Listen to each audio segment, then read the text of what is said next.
오늘 우리 본문의 말씀을 통해서 은혜의 복음 증언이라는 제목으로 함께 말씀 나누겠습니다. 오늘 특세 2일째 은혜의 복음 증언이라는 말씀입니다. 어제 우리는 에녹은 무드셀라를 낳으면서 변화의 시점을 맞이했다. 그래서 하나님과 300년을 동행을 했고, 동행하는 동안 하나님을 기쁘시게 했고, 그리고 죽음도 보지 않고 옮겨졌다라는 말씀을 우리가 함께 나눴습니다.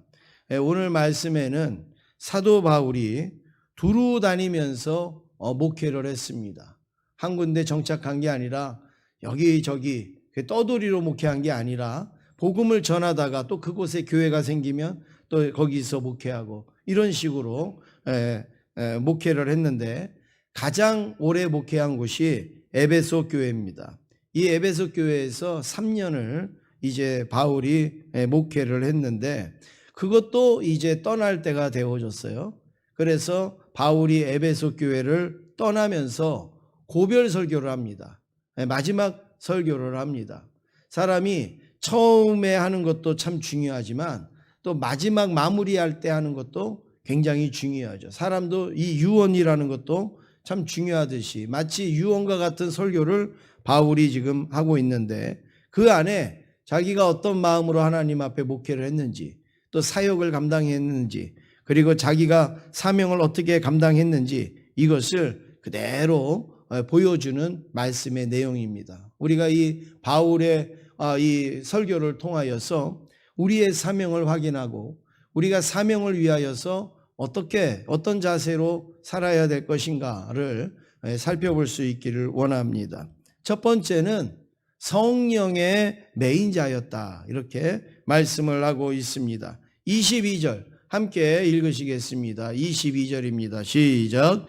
보라, 이제 나는 성령에 매여 예루살렘으로 가는데 거기서 무슨 일을 당할는지 알지 못하노라. 네, 지금 바울은 예루살렘으로 가게 됐습니다. 왜 예루살렘으로 가는가? 초대교회의 모체인 예루살렘 교회가 흉년 때문에 아주 어려움을 겪게 되어졌습니다. 요즘으로 말하면 코로나로 인하여서 아주 어려운 일을 겪게 되었어요. 그래서 이 예루살렘 교회에서 파생된 교회가 에베소 교회인데, 이 에베소 교회나 빌립보 교회나 이런 교회들이요, 이 우리 모체 교회 예루살렘 교회가 어렵다라는 소리를 듣고 전부 헌금을 합니다. 그리고 그 헌금을 이제 믿을 만한 사람을 통해서 예루살렘 교회로 보내죠. 바로 그때에 이제 이 바울이 에베소 교회의 헌금을 가지고 예루살렘으로 이제 가게 된다는 거예요. 그래서 이제 내가 예루살렘으로 가는데, 이렇게 말씀을 하고 있습니다. 그런데 여기에 보니까 바울의 말을 들여다보면 예루살렘으로 가는 길이 쉽다 그랬어요? 쉽지 않다 그랬어요? 쉽지 않다. 예루살렘으로 가는 길이 쉽지는 않다 그랬어요. 왜냐하면 거기서 무슨 일을 당할는지 알지 못한다 그랬어요. 거기서 무슨 일을 당할는지 알지 못한다. 가뭄이 들고 흉년이 들고 전부 다 어렵습니다. 전부 다 힘듭니다. 그러면 어떻게 됩니까? 전부 다 사람이 강박해지고 악해지고 사나워지고 그렇게 되죠. 거기다가 헌금까지 들고 갑니다. 요즘 자동이체로 쏴주는 게 아니라 헌금을 내가 들고 갑니다. 이걸 가지고 가면 사람들이 얼마나 많이 노리겠습니까? 그러니까 그렇지 않아도 바울은 복음을 전한다라고 늘 죽이려고 하고 늘 가해를 입히려고 하는데, 그 많은 헌금을 가지고 예루살렘으로 갈 때에 위험이 얼마나 많이 있겠냐 말이에요. 어려움이 얼마나 많이 있겠냐. 지금 바울은 그걸 다 아는 거예요. 내가 예루살렘으로 가는 것은 쉬운 일이 아니다. 어떤 일을 만날는지 모른다. 하루를 가는 것도 아니고 이틀을 가는 것도 아니고 굉장히 오랜 시간을 가야 되는데 거기서 어떤 일을 만날지도 모른다. 그러면 돈을 잃어버리는 것도 문제지만 여러분, 생명이 문제가 있잖아요. 생명의 위험이 있지 않습니까? 그런데 바울이 그걸 알면서도 그걸 가지고 그리고 예루살렘으로 간다라고 말하고 있습니다. 어떻게? 이렇게 그 어려움을 알고도 위험을 알고도 예루살렘으로 바울이 떠나겠습니까? 그것은 오늘 바울이 그 이유를 말합니다. 내가 어떻게 갈 수가 있는가? 너희들도 지금 이게 쉬운지 않다라는 걸 알지만 나는 예루살렘으로 간다. 왜 가는가? 오늘 22절에 이렇게 말합니다. 이제 나는 성령에 매여 이래. 성령에 매여. 성령에 매여서 성령이 이끌고 가니까 나는 갈 수밖에 없다 이거예요.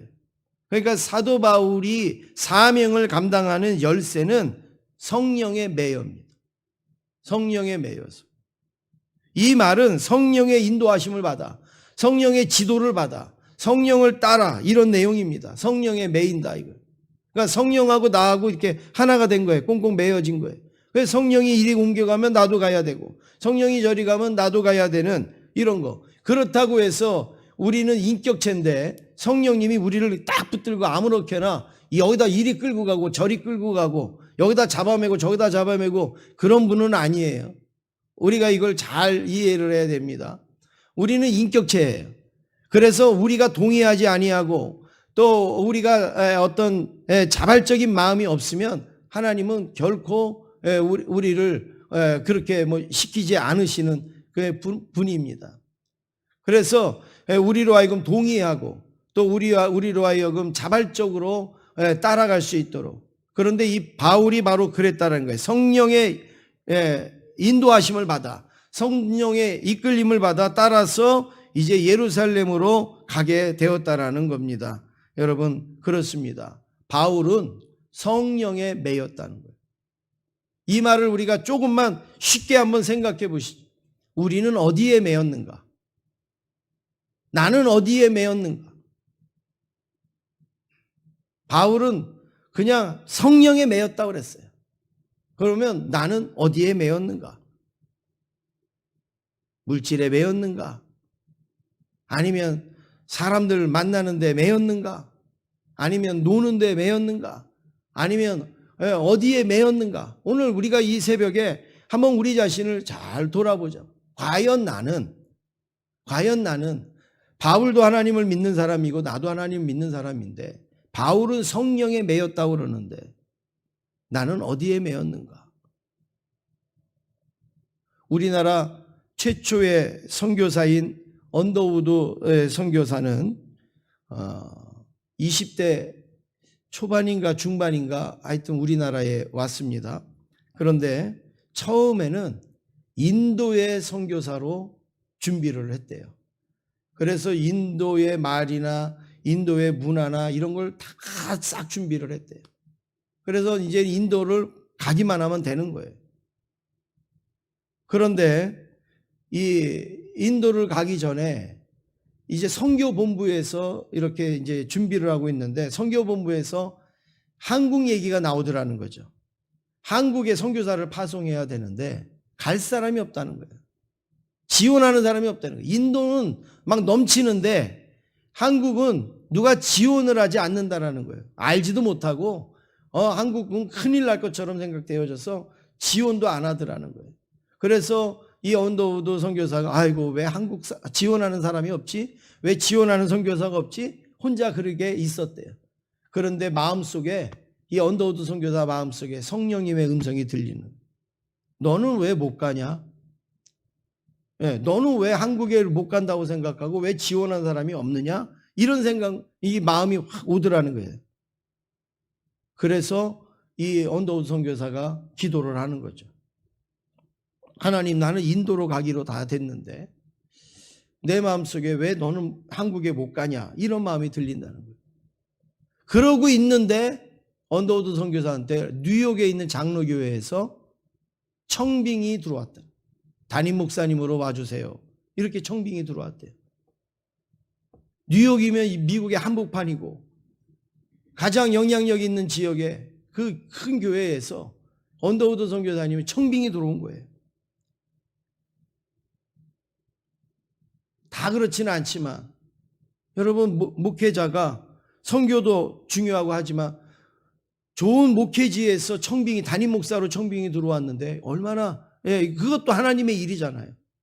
그런데 언더우드 선교사는 인도 선교도 포기하고 뉴욕 담임 목사도 포기하고 성령님께서 내 마음속에 너는 왜 가지 못하느냐 하는 그 음성을 듣고 한국에 선교로 온 거예요. 그래서 우리 한국의 최초의 장로교 선교사가 되어졌고 우리 한국의 선교의 문을 활짝 연 그 선교사가 언더우드 선교사가 됐어요.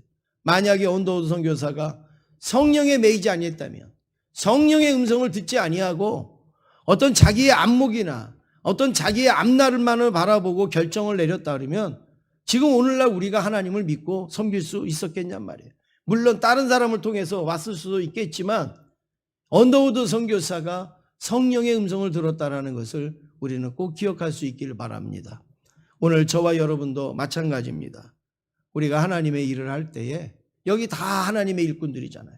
우리는 성령에 매이는 사람이 돼야 됩니다. 그래서 성령의 음성을 들어야 돼요. 성령님께서 기뻐하시는 게 무엇인지를 알아야 되는데 내 취향이나 어떤 내 의도나 어떤 내 어떤 방법이나 어떤 이런 것에 우리는 얽매일 때가 많이 있단 말이죠. 바울의 마음을 누가 움직입니까? 성령님이 움직이시는 거죠. 적어도 바울은 자기의 계획이나 방법으로 목회한 게 아니라 성령에 매여서 성령의 인도하심을 받아 성령에 이끌리는 사명을 감당했던 것입니다. 두 번째로 사명의 매인 자였습니다. 24절 말씀 함께 읽겠습니다. 24절입니다. 시작.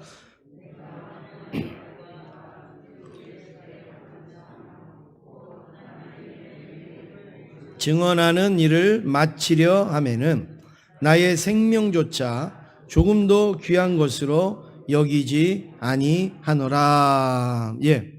지금 바울이 자기의 어떤 그 사명에 대해서 고백을 하고 있습니다. 바울이 움직이는 그 모든 사건들을 보면 그냥 움직인 적이 없어요. 바울이 욕심을 따라 행한 적도 없고 바울이 어떤 이권을 따라 행한 적도 없어요. 바울이 움직인 사건들을 보면 전부 다 뭐하고 연결되어 있냐? 사명하고 연결되어 있어요. 바울은 자기 사명 때문에 예루살렘에도 가는 거고 사명 때문에 복음도 전하는 겁니다. 자기가 잡히는 줄 알면서도 사명 때문에, 매를 맞는 줄 알면서도 사명 때문에, 죽는 줄을 알면서도 사명 때문에 복음을 전했다라는 거예요. 사람은 생명을 제일 중요한 것으로 여깁니다. 그렇지 않습니까? 우리가 열심히 일하는 것도 뭐예요? 생명을 유지하려고. 열심히 공부하는 것도 또 우리가 아주 생명을 잘 지내기 위해서, 모든 것이 운동하는 것도 생명 때문에 다 우리는 이 생명하고 연관이 있습니다. 생명이 가장 중요하다고 생각되니까. 그런데 바울은 사명을 감당하는 일에 있어서는 생명을 조금도 귀한 것으로 여기지 아니했다. 생명을 조금도 귀한 것으로. 바울의 생명은 귀하지 않냔 말이에요. 바울의 생명도 귀하죠. 바울의 생명도 똑같이 우리와 같이 한 생명으로 귀하죠. 그런데 바울은 조금도 귀한 것으로 여기지 않았다. 오늘 24절에 말하고 있는데 바울의 생명은 하찮아서가 아니라 바울의 생명도 귀하지만 바울은 사명이 생명보다 더 귀하게 여겼기 때문에 바울은 생명보다 사명을 더 귀하게 여겼다라고 말하고 있습니다. 오늘날 우리가 사명을 감당하고 싶은데 왜 잘 안 되는가요? 생명을 더 귀하게 생각하니까 그래요. 아무리 내가 사명 내가 감당해야 되는데 또 내가 해야 되는데 아무리 우리가 말로 해도 또 옆에서 아무리 이야기를 해줘도 왜 우리가 그걸 못하는가? 내 생명이 더 귀하다고 여기니까. 그런데 바울은 사명이 생명보다 더 귀하다라고 여긴 것이죠. 여러분, 사명을 감당하는 것은 쉬운 게 아니에요. 우리도 알다시피 사명이 없으면요 얼마나 홀가분하겠어요. 사명이 없으면 편하잖아요. 내가 운전하는 사명이 없어요. 그러면 자도 되고 얼마나 편해요. 내가 뭐 하는 사명이 없어요. 그러면 그거 내가 하든 말든 누가 뭐라 그러지 않아요. 그런데 내가 사명이 있으면 그것 때문에 힘들어요. 그것 때문에 어려워요.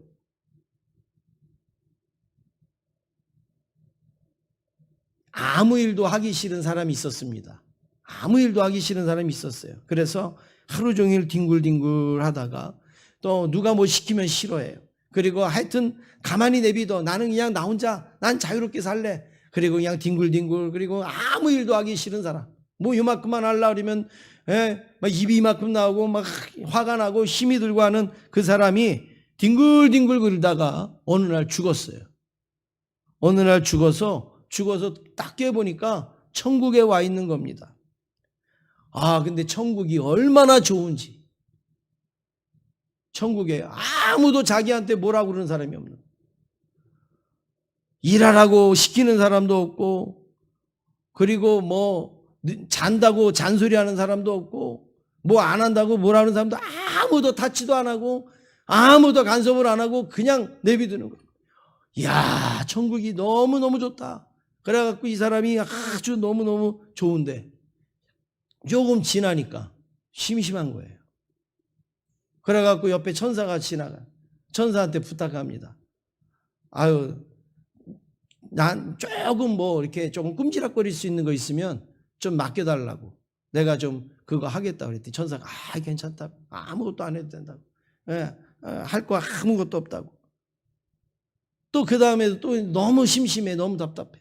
또 천사가 지나가는데 또 그냥 내가 그냥 하고 싶어서 그러니까 조그만 거라도 나한테 맡겨주면 내가 그거 하겠다고. 그러게 얘기해요. 천사가 괜찮다고. 그냥 여기서 편안히 쉬시라고. 이랬더니요 이 사람이 너무너무 답답한 거예요. 그래갖고 소리를 확 질렀어요. 뭐 천국이 이래 여기가 지옥이지. 그랬더니 천사가 하는 얘기가 천국인 줄 아셨어요? 여기가 지옥이에요.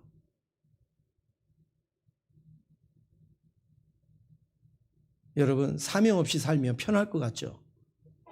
사명 없이 살면 편하죠. 아무 부담감도 없고 아무런 어떤 책임감도 없고 그러니까 편하죠. 지옥입니다. 사명이 없는 곳은 지옥이에요. 아무것도 안 해도 되고 아무것도 할 필요가 없는 곳은 지옥이에요. 똑같이 이 세상을 살면서도 내가 천국의 삶을 사는 사람이 있고 지옥의 삶을 살면서 좋다고 그러는 사람이 있는 것이죠. 이 사람이 말하잖아요. 그렇게 일하기 싫고 움직이기 싫던 사람이 여기가 천국이냐고. 지옥이지. 여러분 그렇습니다. 오늘 여러분들에게 사명이 있습니까? 그게 바로 내가 천국의 삶을 준비하고 있고 누리고 있다라는 은혜로 여길 수 있기를 간절히 원합니다. 내가 가지고 있는 사명 때문에 불편하게 여기십니까? 그러면 내가 지옥의 삶을 살아야 되겠냐 말이죠. 바울은 힘들어도 매를 맞아도 어려워도 바울은 사명에 붙들려서 살았습니다. 세 번째로 그러면 바울의 사명이 뭔가? 오늘 24절 중반에 보니까 어떤 말씀이 있습니까? 하나님의 은혜의 복음을 증언하는 일을 마치려 하면은 이랬어요. 하나님의 은혜의 복음을 증언하는 일을 마치려 하면은 바울의 사명은 하나님의 은혜의 복음을 증언하는 게 바울의 사명이에요. 다메섹에서 만난 그 예수님, 십자가에서 우리를 위해 죽으신 그 예수님, 구원을 주신 그 예수님의 은혜를 세상에 전하는 것이 바울의 사명이었다는 거예요. 자기 혼자만 은혜에 도취돼서 자기 혼자만 은혜에 마취돼서 나는 하나님의 은혜를 받았어. 나는 하나님의 축복을 받았어. 우리 교회는 하나님의 은혜가 넘쳐. 우리 교회는 하나님의 축복이 넘쳐. 그러는데 아무도 전하질 않아요. 아무한테도 알리질 않아요. 아무한테도 증거하지 않아요. 근데 바울은 어떻습니까? 자기에게 찾아오신 그 예수님, 자기를 만나주신 그 예수님, 자기를 구원하여 주신 그 예수님을 증거하는 거예요. 증거하는 거예요. 생명의 위협이 있어도 증거하는 거예요. 그것을 귀한 것으로 여겼다라는 겁니다. 마치 예수님이 서머나 교회에 주신 사명을 이 바울이 감당하고 있는 거죠. 예수님이 서머나 교회에 어떤 사명을 주셨습니까? 요한계시록 2장 10절에 보니까 내가 죽도록 충성하라. 그리하면 내가 생명의 관을 내게 주리라. 서머나 교회에 뭐라 그랬다고요? 죽도록 충성해라. 그러면 생명의 관을 내게 주리라. 이 죽도록 충성을 누가 했느냐? 바울이 했다는 거예요. 나는 생명도 조금도 귀한 것으로 여기지 아니하고 하나님의 은혜의 복음을 나는 증언하는 일을 하겠다. 하나님의 은혜의 복음을 나는 증언하는 일을 하겠다라고 지금 바울이 고백하고 있지 않습니까? 사랑하는 성도 여러분, 하나님이 우리에게 맡겨주신 사명을 위해서 기도해야 됩니다. 하나님이 우리에게 맡겨주신 사명을 위해서 우리가 살 수 있도록 기도하셔야 됩니다. 어떻게 기도합니까? 주여, 주께 받은 사명에 내가 매이게 하여 주시옵소서. 주여, 성령에 매이기를 원합니다. 주여, 사명을 감당함에 있어서 내 생명조차 귀한 것으로 여기지 않기를 원합니다. 주여, 죽도록 사명을 감당하게 하옵소서. 오늘 이와 같은 기도가 저와 여러분에게 있으시기를 주님의 이름으로 축원합니다.